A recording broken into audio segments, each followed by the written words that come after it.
What drives you and you and you to have got where you are today? What does success mean to you? It was only when I was asked to speak that I actually sat down and started to think about what drives me.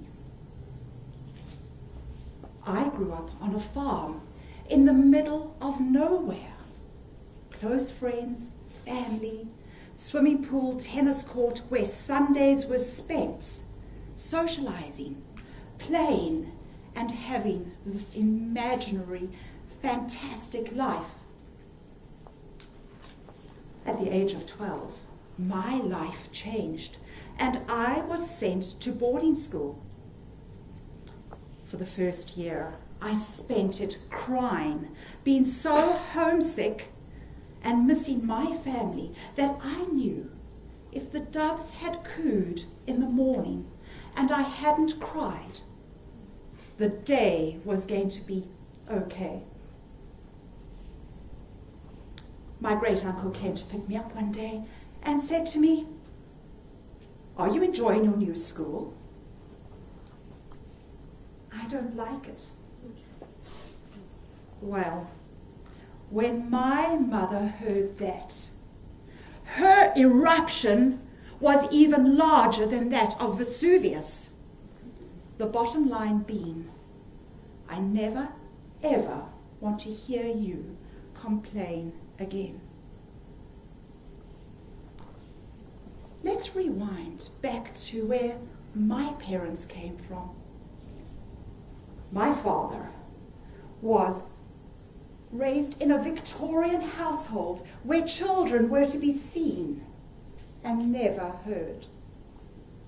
My mother's mother, she was the first women's libber who drove a motor car, and she encouraged her two daughters to be strong, independent thinking women.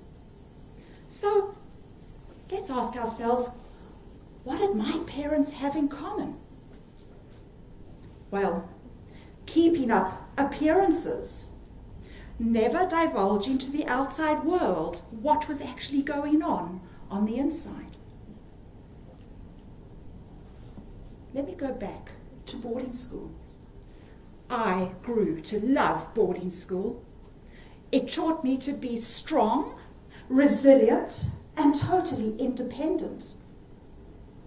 Like all good girls of my age, I left school, I went to university.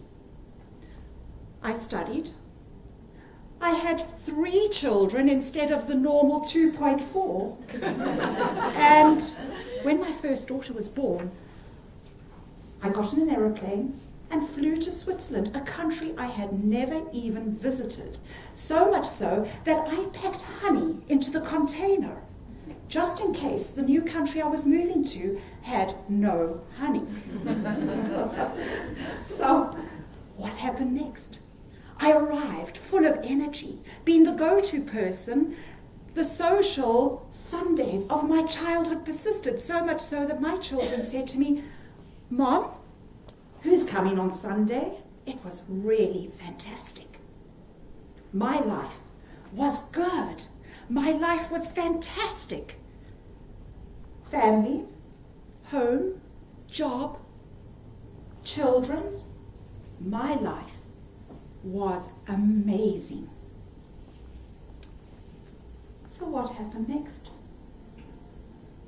Slowly, slowly, those bright reds, blues, oranges and yellows started to fade into a murky, murky grey. Slowly, slowly, anxiety started to set in.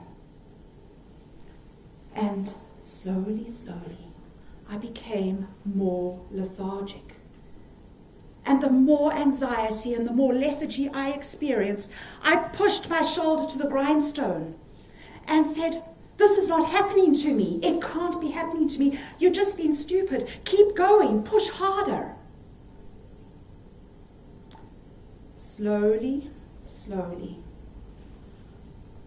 I just tried and kept going. To the outside world, keeping up appearances. Nobody knew what was going on inside. Keeping up appearances. Night after night, I would get into bed and go to sleep and dream I was in this box. And this tiny little figure in the corner clawed its way out night after night, and only halfway up I would slip and slide to the bottom to crawl up again.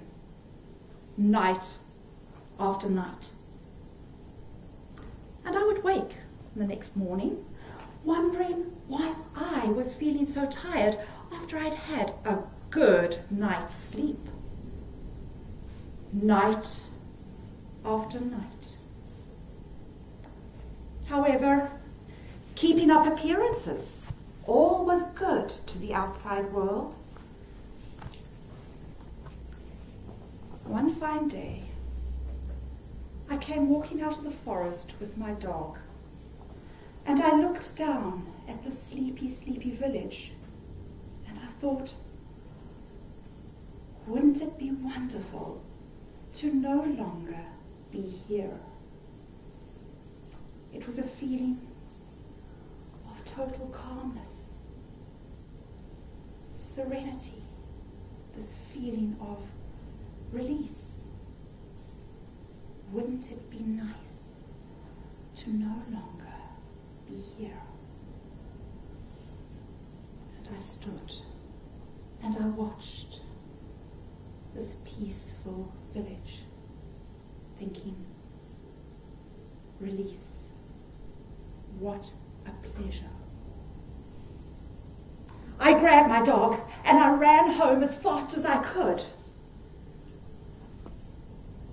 keeping up appearances. To the outside world, everything was fine. The next day I went to visit my doctor, and he asked the proverbial questions about how's the family, are the children all right, do you get regular exercise, and he prescribed me antidepressants. As far as he was concerned, all would be fine. I went home and I cried for one whole day, appeasing my family with a simple excuse, and my secret was safe. Keeping up appearances. Nobody thought about what was going on inside, and my secret was safe. When I felt depression coming back again, I requested to go and see a psychiatrist. It was the best money I had ever spent. However, what did I feel? I felt guilt talking about myself. I felt incredible guilt at not being strong enough to take on this strange thing called depression and not being able to fight it on my own. I felt incredibly guilty, betraying friends and family by talking about them, not being there and not being strong enough to support an insecure husband, and to support a friend whose husband was dying of cancer, not being there for her 24/7. Guilt. However, the more I spoke to a stranger, the stronger I became, and I realized where I had come from and what potential I had. All this time, keeping up appearances, my secret was safe. So what did I do next? I decided that my marriage had become a habit, and My soul was dying. I plucked up the courage and moved on, informing my husband that the marriage was over. What did I feel? Guilt. Terrible guilt at ruining my marriage vows. Terrible guilt at breaking up a family unit. But little beknown to me, I had a guardian angel. My husband had started a relationship before the end of the marriage, and it gave me this whole new perspective of not going back. However, besides the guilt, one feels incredible betrayal. Betrayal from a man who was always so moralistic that I would wake at night and the whole bed would shake with me. I would cry for no reason. I would sob on the hillside and I would howl in the forest. So much so that I lost 16 kilograms in 6 weeks. And I could no longer keep up appearances as my figure had changed drastically.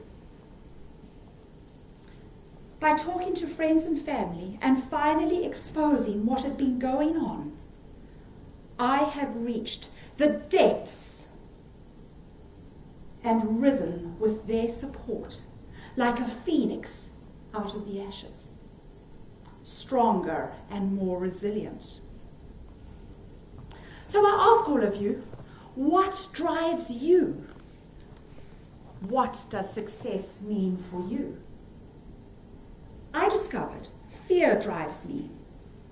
Fear drives me to conquer it, and it does not paralyze me. Fear of my soul dying. After 2.5 decades, I left my marriage. Fear of being alone. I moved to a new city. Fear of not being in control. I took up tango dancing, and for those of you who know tango, a woman is not in control. The party pooper at a fun fair who wouldn't even go on the rides opened the door of an aeroplane and I jumped. And I loved it. And not only that, fear of losing an income. I started my own company. So the bottom line is, why am I standing here today talking to you? I'm talking to you today because I'm challenging my fear of exposing my underbelly and talking about depression. It lurks here amongst all of us, and it can hit any one of us at any time. Challenging it and seeking help is the most courageous act you can do, and not a sign of weakness. What does success mean for you? Success is taking one small step at a time and reaching your goals. And what drives you? Is it fear that stops you from moving? Or does it challenge you to move on and conquer it? What do you choose?